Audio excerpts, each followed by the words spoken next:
우리 지역의 현안들을 날카로운 시선으로 들여다봅니다. 시사날 문을 열었습니다. 자, 여름이면 가장 많이 찾는 곳 중에 하나죠. 바로 바다입니다. 특히 우리 경북은요, 동해를 끼고 있기 때문에 전국적으로 여름이면 많은 분들이 모이게 되는데요. 더불어서 우리 지역 어민들의 삶의 터전이기도 합니다. 하지만 올 여름을 기다리고 있는 어민들의 마음은요, 설렘보다는 걱정이 상당히 크다고 합니다. 일본이 올 여름부터 후쿠시마 오염수를 해양에 방류하겠다고 나타냈는데요. 오늘은 이 문제 하나씩 짚어보도록 하겠습니다. 먼저 이야기 나누실 분들 소개해드립니다. 서균열 서울대 원자핵공학과 명예교수 함께합니다. 네, 반갑습니다. 자, 오늘도 날카로운 시선을 더합니다. 천용길 뉴스민 기자 함께합니다. 반갑습니다. 자, 본격적인 이야기를 나누기 전에요. 오늘의 주제 영상 화면으로 먼저 만나보겠습니다. 후쿠시마 원전 오염수의 해양 방류는 이제 시간 문제가 됐습니다. 주변 국가들의 반대에도 불구하고 조만간 원전 오염수를 바다로 흘려보낸다는 계획인데요. 우리 시찰단의 활동이 아직 끝나지도 않았는데 오늘 일본 정부는 후쿠시마 오염수를 올 여름에 방류하겠다는 방침을 밝혔습니다.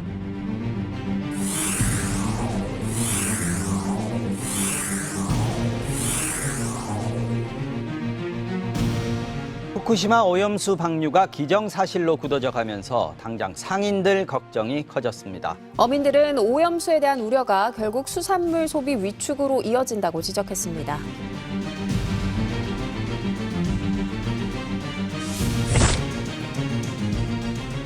걱정을 하고 있죠, 이미 사전에. 무슨 안 하고 있는 분들은 없을 것 같아요. 걱정만 하고 있을 뿐이죠, 정정근거. 아니 뭐 방사능 인체 그렇게 해롭니 좋니 뭐 이래 샀는데 누가 먹으러 오겠냐고. 세계에서 그런 걸 좀 안 하게끔 막아줬으면 진짜 좋겠어. 제발 좀 그러지 말라고. 해산물이나 뭐 물고기 이런 것들이 오염이 돼갖고 들어오면 저희 입장에서는 타격이 엄청 크다고 생각이 들죠. 옳지 않은 선택인 것 같은데 그걸 방류를 한다 하니 저희로서는 걱정이 많습니다.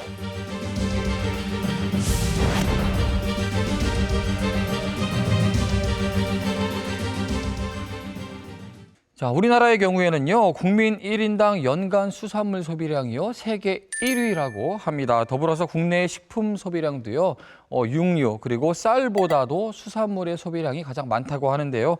이 수산물 더불어서 이를 섭취하는 우리의 안전과 결부된 문제. 자, 이 문제 지금부터 차근차근 이야기를 나눠보도록 하겠습니다. 우리는 지금 후쿠시마 오염수를 오염수라고 부르잖아요. 그런데 네네. 일본에서는 처리수라고 부르더라고요, 교수님. 네. 이게 다액종 제거 설비 알프스라는 이야기를 아마 뉴스를 통해서 우리 시민분들도 들어보셨을 것 같은데, 그렇죠. 잘 걸러냈기 때문에 오염수가 아닌 처리수다, 이런 입장을 일본에서는 고수하고 있습니다. 이게 네네. 과학적으로 신빙성이 있는 건지, 더불어서 세계적으로는 어떻게 인식을 하고 있는지 이 부분에 네. 대한 설명을 좀 들어볼까요?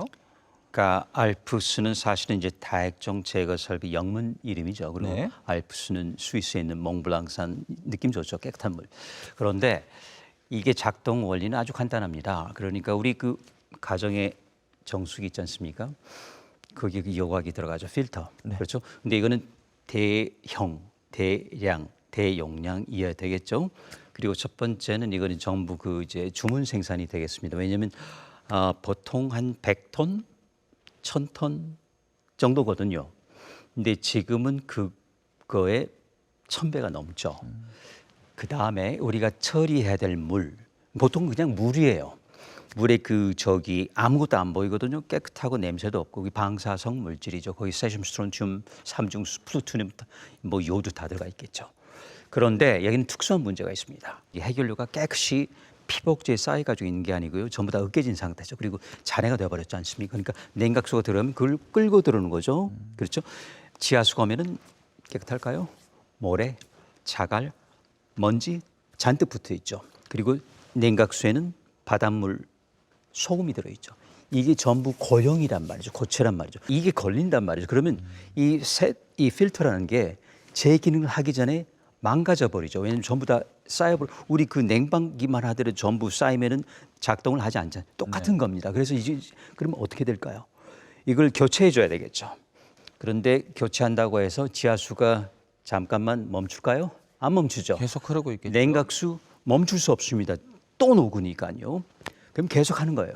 그러면 그 빼는 순간 어떻게 될까요? 살짝이 돌려 빼는 거죠. 우회.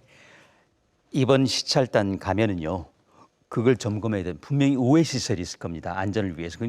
그런데 그게 바로 방류돼 버리지 않습니까? 그러면 이제 후쿠시마 현민들, 주민 또 저기 근해 오염은 뭐 자명한 사실. 그러니까 오랫동안 하지 못해요. 그러니까 차라리 제가 보기에는 도쿄전력은 가는 대신에 계속 돌리기로 한 것 같습니다. 그게 더 나을 수도 있어요. 그러다 보니까 여과 기능은 떨어지죠. 그러니까 어깨너머로는 돌아가죠. 이걸 뭐라 그러죠? 공회전하는 거죠. 그러니까 그냥 걸러지지 않고 걸러지는 것도 있죠. 진흙이나 모래나 소금은 걸러지겠죠. 근데 엉뚱하게 그것만 걸르고 정말 걸러야 될 그냥 통과하는 겁니다. 세슘, 스트론튬, 요드, 뭐 플루토늄, 루테늄 다 가는 거예요.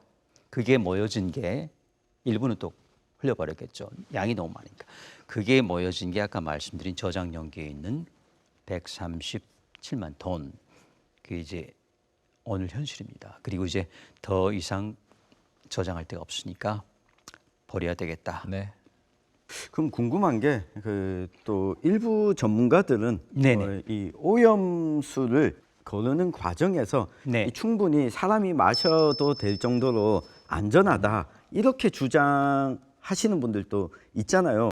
한국원자력연구원이 초청한 한 외국 대학 교수가 기자간담회에서 후쿠시마 물을 바로 마실 수 있다고 말해 파장이 일고 있습니다. If I had a litre of that water now in my hand, I would drink it. I calculate that my radioactivity would rise above its natural level by 80%. I could drink 100 litres. 웨이드 앨리슨 교수, 옥스퍼드 명예 교수는 조금 제가 보니까 횡설수설은 하시더라고요. 처음에는 그 걸러진 물을 이야기하다가 걸러지지 않아도 마실 수 있다.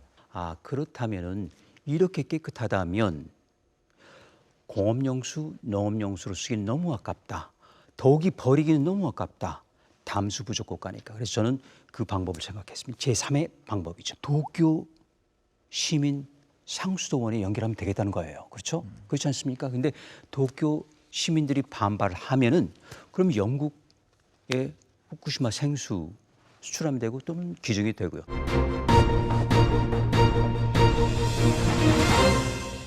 사실 2021년이었죠. 일본이 처음 방류 결정을 내렸을 때에 우리 정부는 이 철회 요청이 굉장히 강력하게 요구를 했었습니다. 뭐 우리 시민들의 분위기도 그랬었고요. 그런데 지금 윤석열 정부가 들어서고 나서는 조금 기조가 달라진 모양새가 있죠. 최능규 기자가 정리해 주실까요? 네, 윤석열 정부 들어서서는 일단 외교 관계에 있어서 일본과의 관계 개선이라고 하는 측면에 좀 포인트를 맞추면서 이 후쿠시마 오염수 역시도 일본에서 이 검증 가능하다. 우리 정부가 확인을 통해서 오염수가 제대로 정화가 됐는지 검증하는 역할을 해야 되지 괴담을 유포해서는 안 된다. 이런 입장을 밝히고 있고요. 가까운 우리 경상북도 입장도 조금은 변화가 있었습니다. 경상북도에 질의서를 우리 시사날에서 보냈는데요. 오염수 방류에 대한 입장이 무엇인지 물었더니 원전 오염수 방류를 반대하는 입장은 2년 전이나 같습니다. 그러나 오염수 방류가 예상됨에 따라서 국민의 건강과 안전을 위해 수산물에 대한 방사능 검사를 확대하고 정보 제공을 신속히 하겠다. 한 가지 변화한 부분이 이건데요. 방류를 반대하지만 오염수 방류가 예상된다. 그러니까 우리 정부의 기조가 좀 바뀐 부분에 따라서 이 경상북도에서도 오염수 방류가 실질적으로 일어날 가능성에 대해서 어느 정도 예상을 하고 있다라고 하는 부분이 이전과는 좀 달라진 태도로 볼 수 있겠습니다. 우리가 지금 뉴스에서 접하고 있는 정부의 입장과 경상북도의 입장은 사실상 좀 비슷하다. 네. 이렇게 생각을 하면 되겠네요. 네. 그리고 교수님, 이 바다가 굉장히 넓지 않습니까? 그렇죠. 이렇게 돌아오는 과정에서 이 넓은 바다에 삼중수소는 충분히 희석될 수 있다. 네. 그렇기 때문에 문제가 없다라고 주장하는 전문가들도 있거든요. 맞습니다. 그런데 예외라는 게 있죠. 골고루 퍼지는 건 수치적으로 계산할 때 굉장히 편하죠. 그런데 실제로는 뭉치는 부분이 있다는 거죠. 거기 이제 농도가 높습니다. 그러니까 이제 그 열점, 핫스팟이라고 하거든요. 이게 계속 생기면서 가는 거죠.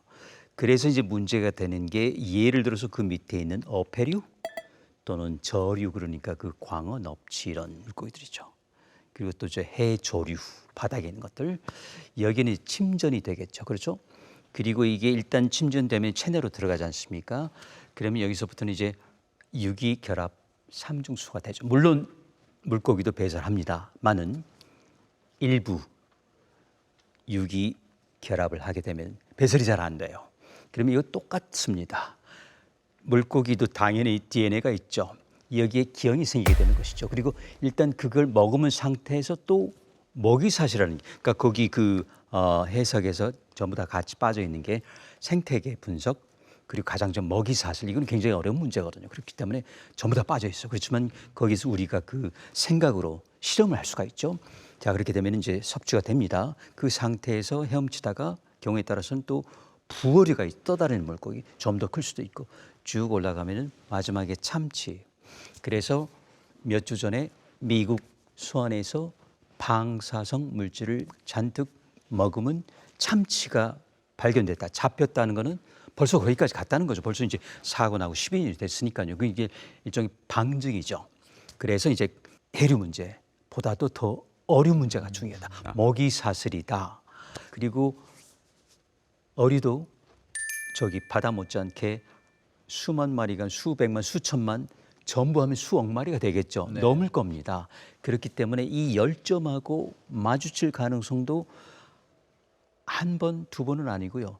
수십만 마리 중에 한 번보다도 더 많을 거라는 생각이죠. 그래서 이제 손계산을 하면은 기본적으로 10만 마리 중에 33마리, 크게는 50마리까지 마주칠 수 있다. 아주 간단한 손계산입니다. 저도 했고요. 그러면은 10,000마리 중에 3마리, 5마리, 그 적지 않습니다. 자, 그거를 이제 근해에서 잡으면 그건 이제 후쿠시마산이겠죠. 그걸 이제 합법적으로 풀 수가 있습니다. 조금 덜 합법적인 거는 원산지 둔갑이라는 게 지금도 행해하고 있고요. 그때는 이제 더 많을 수도 있겠죠. 두 번째 더 좋은 방법이 있죠. 가공을요, 딴 데서 하는 거죠. 삿포로, 오사카, 그러면 오사카산, 삿포로, 그거는 합법적으로요. 통조림 만들면. 그런데 그 다음에 또 어려움이 있죠. 원양업 있지 않습니까? 참치는 우리나라 배도 잡아요. 원양업 있지 않습니까? 러시아도 잡고 미국도 잡습니다. 그러면 들어옵니다. 그는 수입 제한하고 무관한 거예요. 그래서 일단 제가 드린 말씀은 일단 나가게 되잖아요. 이 방사성 물질을 퍼오면 그게 얼마큼 됐든지 삼중수소 빼고 나갔다 치더라도 전부 어쨌든 간에 뭔가 나가면 그때부터는 통제 불능이다. 이거는 그 수입 제한 금지 가지고 풀 수 없다. 결국은 언젠가 들어올 수밖에 없다. 물론 그게 모든 저녁 밥상에 들어오지는 않겠죠. 아까 드린 말씀처럼 10만 저녁 밥상 중에 1개가 될 수도 있겠죠. 그래서 제가 드린 말씀은 그까짓 것 아무것도 아니다라고 할 수 있지만은 글쎄요, 그 저녁 밥상이 제 밥상일 수도 있죠.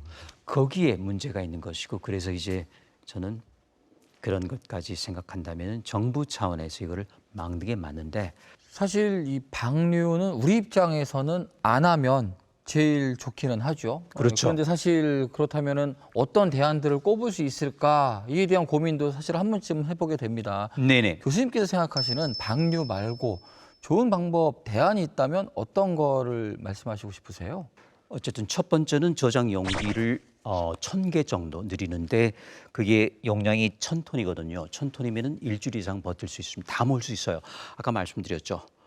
125톤. 일본은 저기 100톤이라고 합니다. 뭐 좋습니다. 어쨌든 700톤이에요. 일주일에요. 충분하죠. 일주일에 하나씩 짓는데 이제는 탄소강처럼 그 싸게 지어가지고 녹슬게 하지 말고, 앞에 사진 찍을 보면 앞에는 도색 새로 된 탄탄한 저장 용기가 있습니다. 그런데 뒤에 10년, 12년 된 거는 녹이 슬고 새고 있거든요. 그건 안 보이죠. 자, 그렇게 짓지 말고 스테인리스 스틸로 지어라. 만약에 지을 돈이 없다면 우리나라 두산 포항제철 있지 않습니까? 잘 만들어줄게. 이거야말로 한일 협력의 동반자 1호 사업이 되는 거죠. 그렇죠? 저장 탱크를 늘려라. 네. 근데 그때 또 말이 있습니다. 땅이 없다. 있죠. 이게 주민 다시 들여보내지 말고 국유화하면 되는 거예요. 야산 다 비어 있습니다. 그렇죠? 제가 보니까 얼추 보니까 5,000개도 들어가겠다고 땅 있습니다. 첫 번째는 저장 연기 늘려라. 그러면은 우리가 어떻게 되죠? 최소한 여태까지 12년 됐는데 18년 더 버틸 수 있습니다. 계산을 하니까요. 1,000개를 만들면은 그러면은 굉장히 좋은 일이라는 겁니다. 방사성 물질이라는 건 저절로 줄어들어요. 그래서 반감기 있지 않습니까? 아까 100개가 있던 게 50개가 되고 25개가 되고 12개가 되고 6개가 되고 그러니까 반감기 한 번, 두 번. 그러니까 세슘을 예로 들까요? 30년이거든요. 30년은 절반이에요. 60년 가면은 4분의 1만 남아요. 90년 가면은 8분의 1이 남습니다. 이 절반하고 지금하고는 굉장히 지금 이렇게 여우가 됐다 안 됐다 왈가왈부할 필요가 없습니다. 시간을 벌자는 것이죠. 그리고 그 18년을 벌면 어떤 일이 나올까요? 이 여우가 기술, 이 도약 아주 비약적으로 발전합니다. 그리고 대한민국이 또 협동 차원에서 줄 수 있습니다. 미국도 캐나다도 그러면 이제 삼중수석을 걸을 수 있는 그 행운이 따라오죠. 그렇죠? 그러면은 버리지 않을 만큼 깨끗하겠죠. 그럼 진짜 공업용수, 농업용수. 첫 번째는 저장 탱크를 늘려서 결국은 반감기와 함께 여과 기술이 늘어났을 때 18년 후를 대비하는 게 그렇죠. 방법이 되겠고요. 그렇죠. 두 번째는 인공 호수를 만들어서 그것을 시간을 가지고 또 계속 그렇죠. 여과되는 방법을 택하는 방법. 그렇죠. 이렇게 말씀을 해주셨습니다.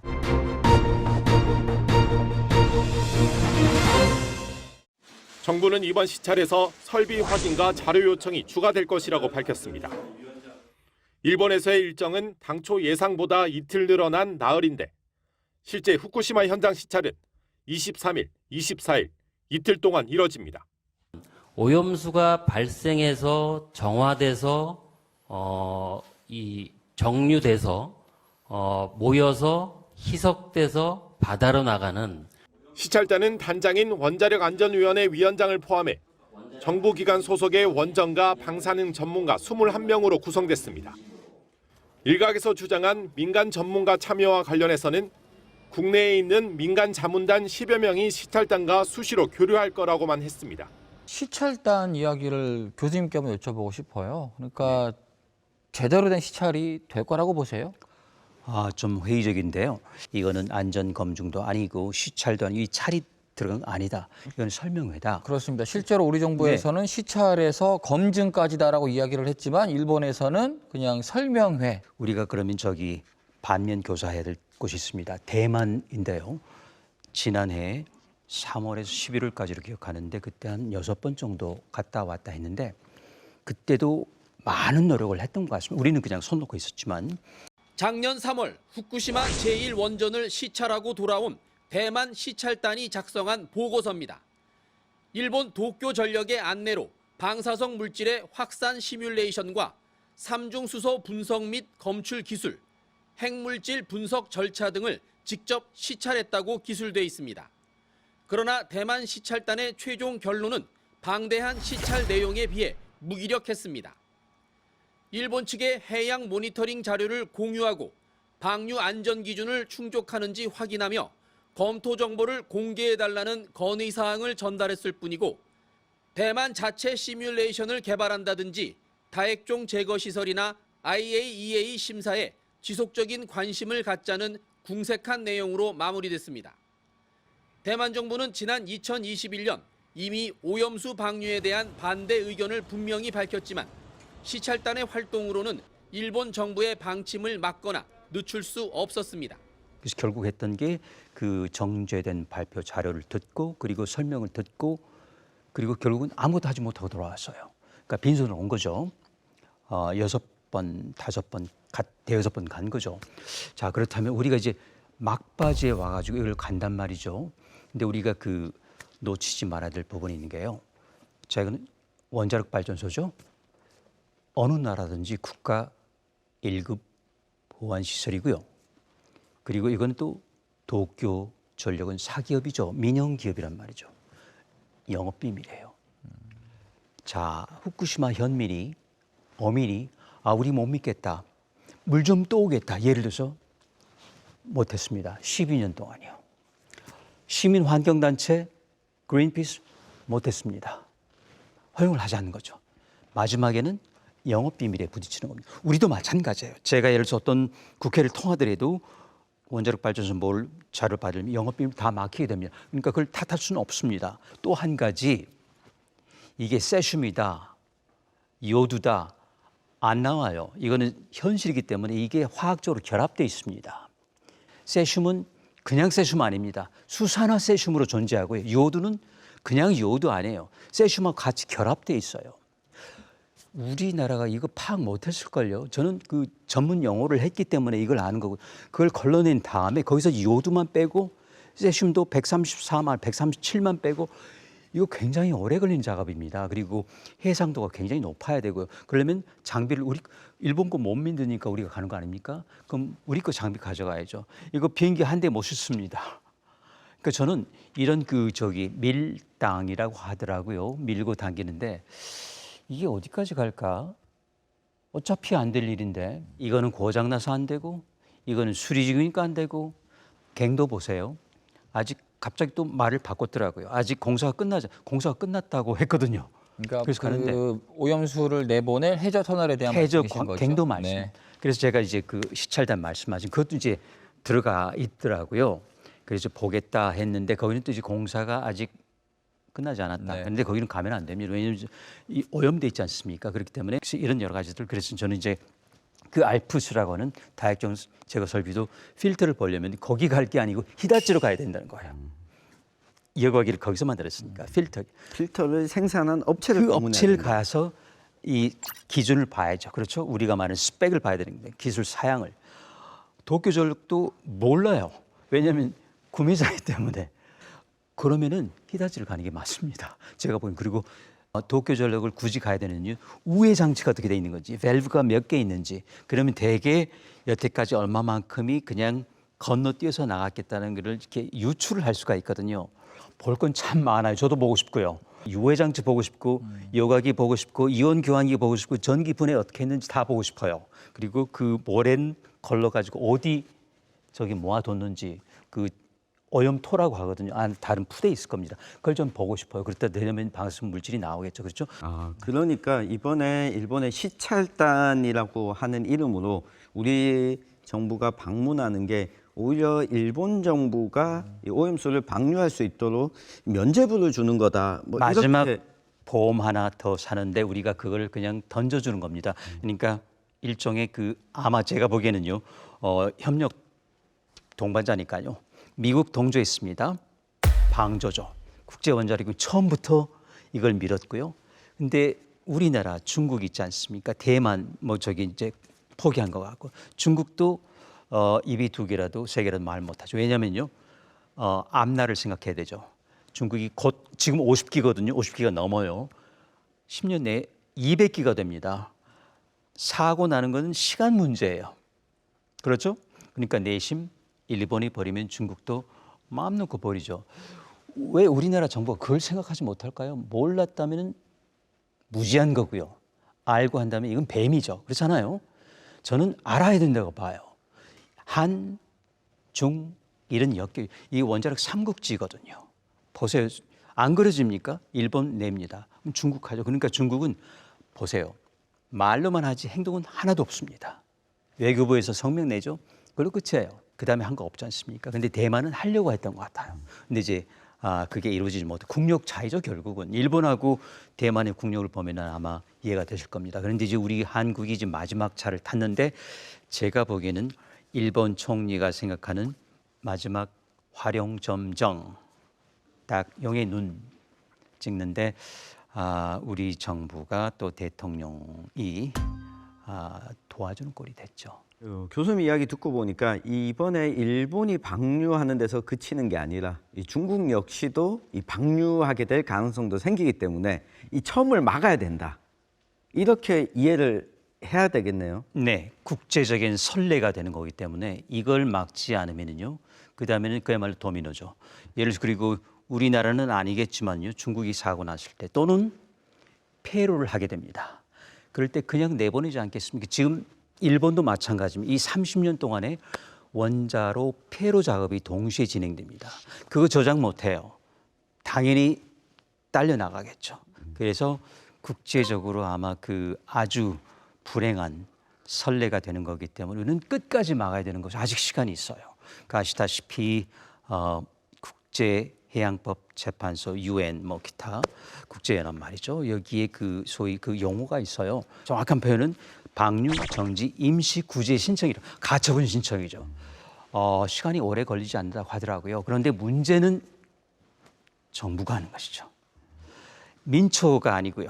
저처럼 그 서민이 하는 게 아니고 정부가 움직여야 되는데 가장 그 애환이 있는 부분은 그럴 의지가 없다는 거죠. 그러니까 정부 스스로 이번 그 시찰단 방문에 동조하면서 그 마지막 우리가 쓸 수 있는 카드를 던져버린 거죠. 저는 그렇게 봐요. 그래서 지금 중요한 것은 시찰단이 가서 뭘 볼 거냐. 그건 시간 낭비예요. 볼 게 없고 볼 수가 없는데 왜 그걸 따집니까? 무의미한 거예요. 지금은 우리가 엄연한 사실이죠. 그렇죠? 그리고 슬픈 현실이기도 하고 이거를 받아들여야 되는데 우리가 다른 수가 없다는 게 애석하고요.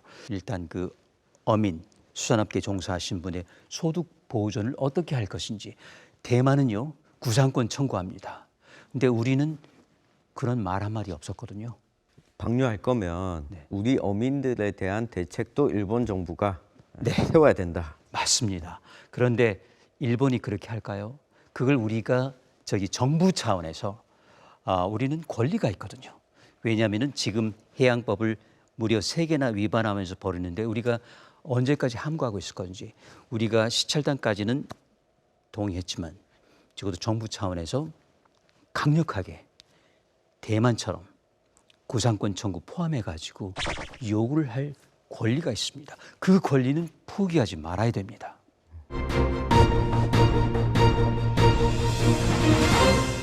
자, 오늘 후쿠시마 오염수 방류 문제에 대해서 다각도로 짚어봤습니다. 마지막으로 최능규 기자 정리의 말씀 들어보겠습니다. 네, 오늘 교수님 이야기 듣고 보니까 우리가 할 수 있는 것들이 아직까지는 여전히 많이 있는 것 같습니다. 이 방류 자체를 지연시키는 행위, 보관 시설을 조금 더 지어서 방사능 물질이 조금 더 줄어들었을 때 방류를 다시 한번 검토할 수도 있다는 생각이 들고요.